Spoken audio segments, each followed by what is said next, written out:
There is a common belief that the structure of the atom perfectly supports the idea that our world is an illusion, that the system by which the atom is built serves as excellent evidence for the simulation theory, once again emphasizing that everything around us is just an ordinary simulation. As you can see, I'm filming this in a somewhat, shall we say, unconventional way. I don't even have a tripod with me, but that's not a big deal. We'll have plenty of time to film in the studio together. Right now, summer is unfortunately coming to an end, and I just wanted to catch this beautiful weather and share it with you.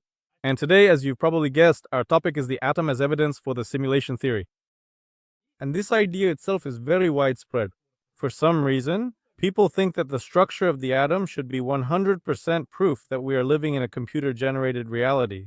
But for those who aren't familiar with the topic, let me first remind you what the simulation theory is. The simulation theory is an interesting concept in theoretical physics. I want to say right away that this is not a generally accepted view.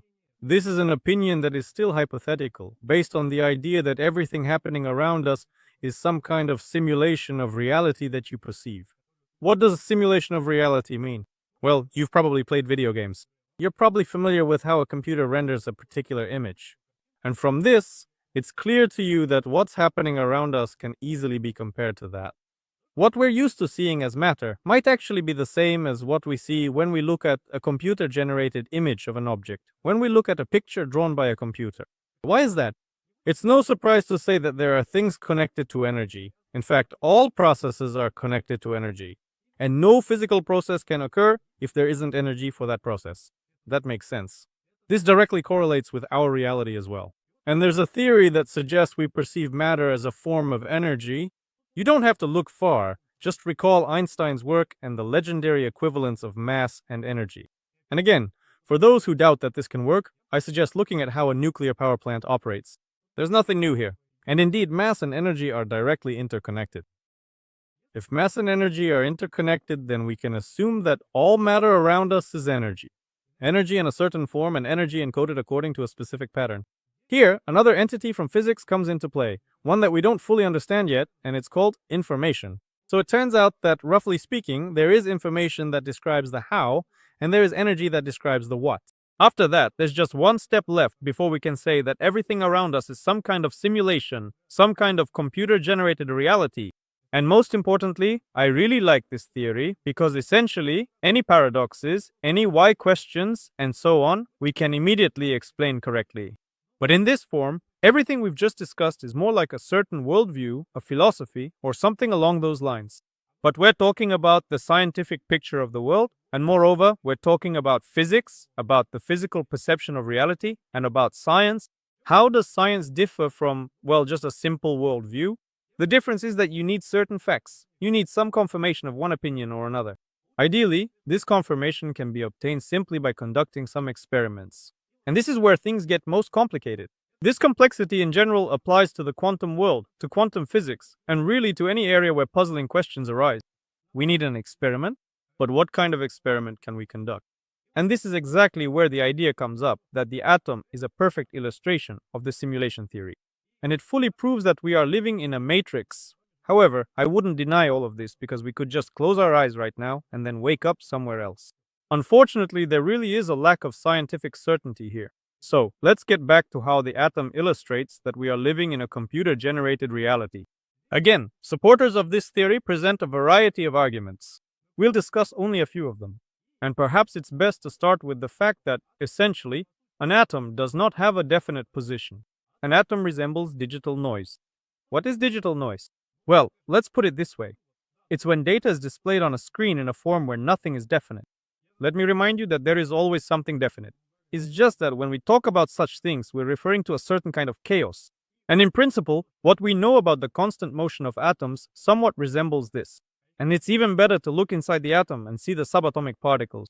A subatomic particle, as we remember, according to Heisenberg's uncertainty principle, is constantly in different places. We cannot precisely measure the position and velocity of particles. And supporters of the simulation theory point out that computer models behave in a similar way. The fact that we don't have two exact coordinates at the same time highlights that the atom, for us, serves as a kind of illustration of the simulation theory.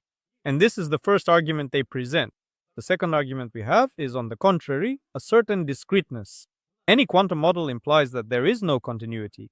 But there have been many ideas and many moments when the issue of continuity came up, especially when quantum models began to captivate physics.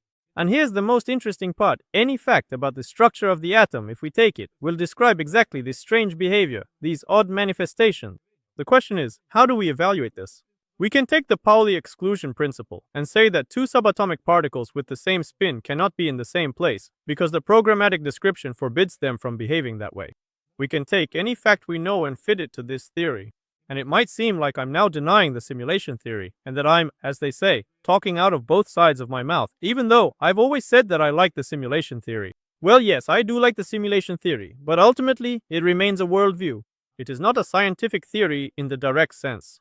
We can't describe any process relying solely on the simulation theory. In the form we have it, it's more like philosophy, right? I'm not saying that philosophy isn't a science, but here we're still talking about physics.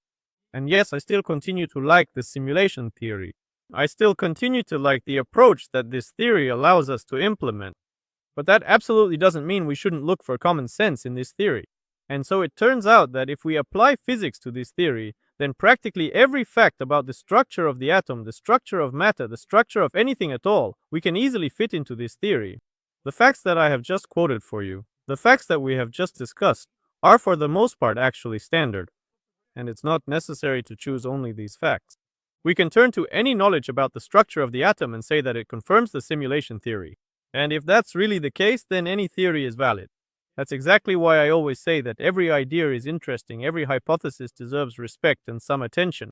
The simulation theory, for example, is a wonderful idea that also deserves attention, respect, and a reasonable attitude towards it.